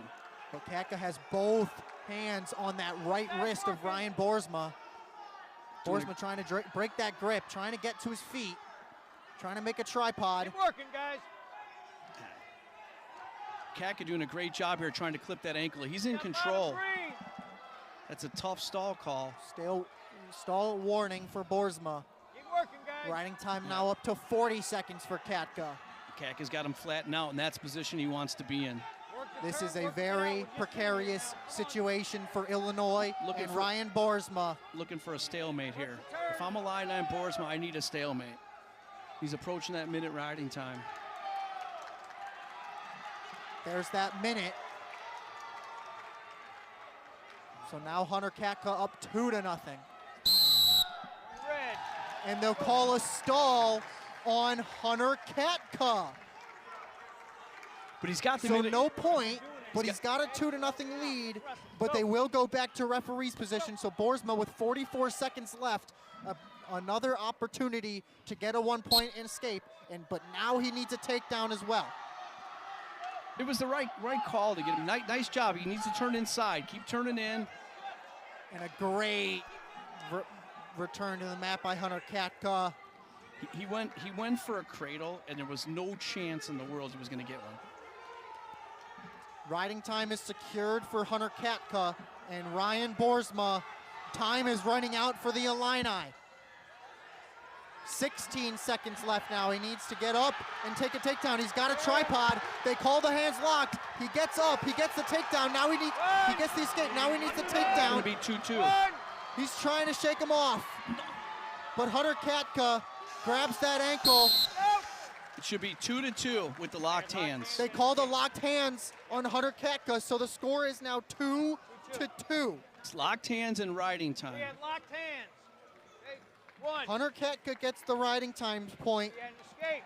but with 7 seconds left on the clock, right as Ryan Boersma gets his escape, Katka is called for the locked hands, and this match is going to sudden victory, the third sudden victory of the duel. This sudden victory will determine the duel for these two Big Ten squads. I'm interested to see if Katka gets right back on that little snatch single that he almost took him down with at the edge of the mat. It was very easy for him to get in on it. Just ran out of time, ran out of real estate. And these two heavyweight wrestlers exhausted. Yeah, and if you're a Illini, you have to push for a takedown here because it was very evident that Boersma couldn't ride Katka and Katka could ride Boersma, and that you don't want that to come down to it. Someone needs to score here. If you're the Illini, push the takedown. Oh, and a big shot attempt, the first one. Oh, but Ryan Boersma couldn't grab hold of those legs of Hunter Katka.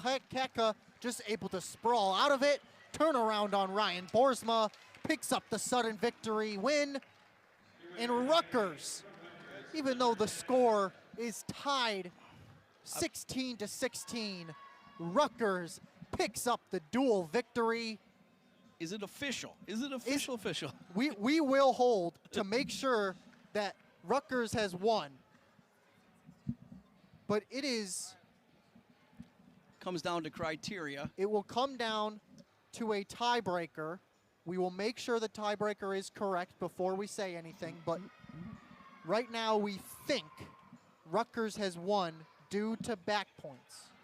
But we will get the official decision shortly. Yeah, because it was 5-5 matches.